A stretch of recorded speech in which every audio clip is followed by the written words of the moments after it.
luck or call it fate, but it is hard to argue that Omega was destined to be part of American space history. And I never thought I would be able to say this and actually mean it, but you're going to have to excuse my French. Founded in La Chaux-de-Fonds, Switzerland, under the name La General Watch Company in 1848, I would say that it is safe to assume that founder 23-year-old Louis Brandt had no clue that in 114 years, in a place 4,693 miles away, an American hero would launch Omega into legendary status. Designed as a racing tool watch, Omega released the Speedmaster referenced CK2915 in 1957, powered by Omega's caliber 321.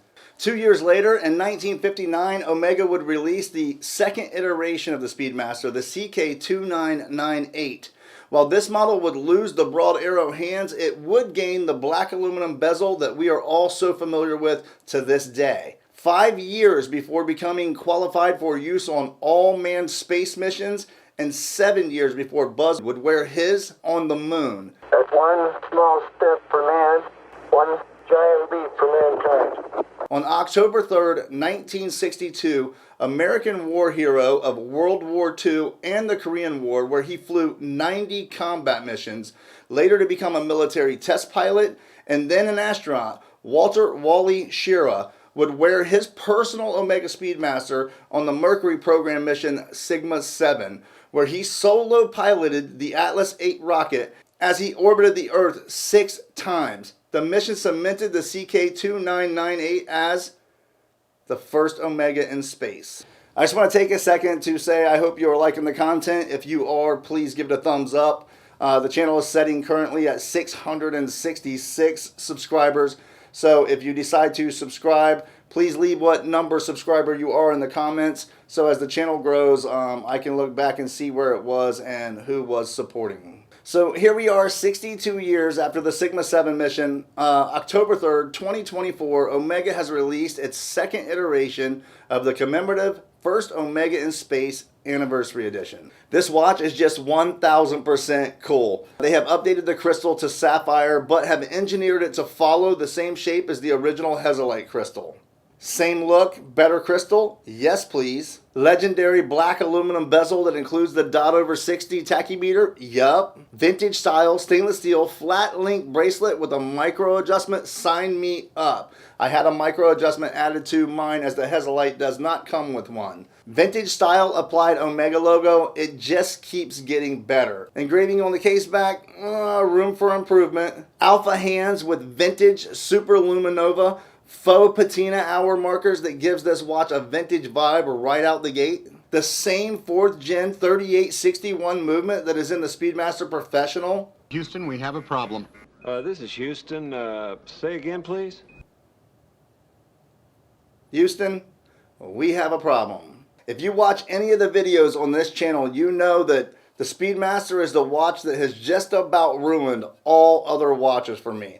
1 week of owning the Speedmaster Professional, and it was clear that the other watches I own were going to remain in really good shape because they are not going to get the opportunity to leave the watch box very often. So you can probably imagine how excited I was when I learned of the second and updated first Omega in Space Anniversary Edition. And then reality hit.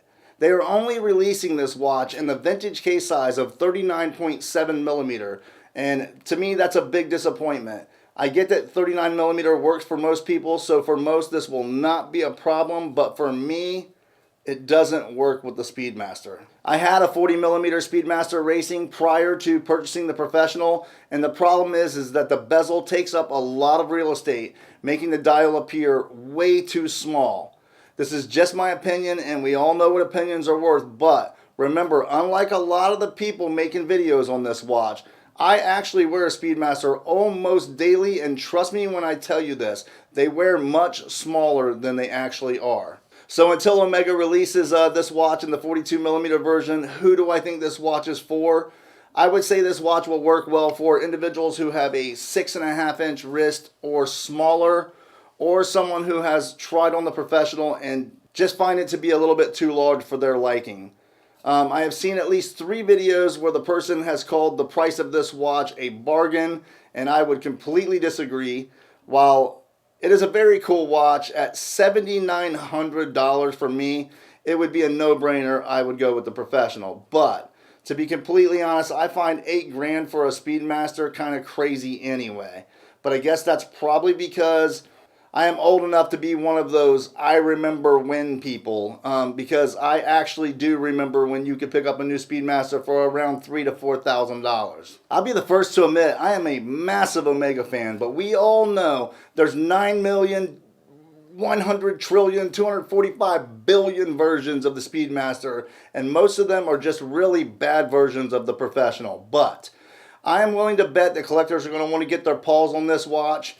And when it's all said and done, this watch is going to sell like crazy. Meaning, 3 years from now, you'll be able to pick one up on the pre-owned market for $5K all day long. So you tell me, if you had $8K to drop on a new chronograph, would you go with this watch? For that matter, would you even go with Omega? Let me know in the comments. Last week, I did a video on Christopher Ward, and I said that I was going to give away my personal Ed Sheeran G-Shock to someone in the comments.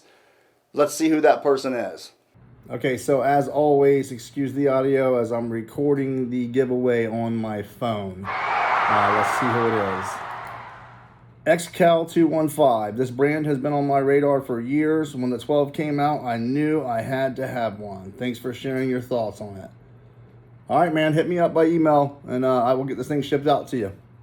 Congratulations. As always, thank you for watching. If you do consider subscribing, please tell me what number subscriber you are in the comments.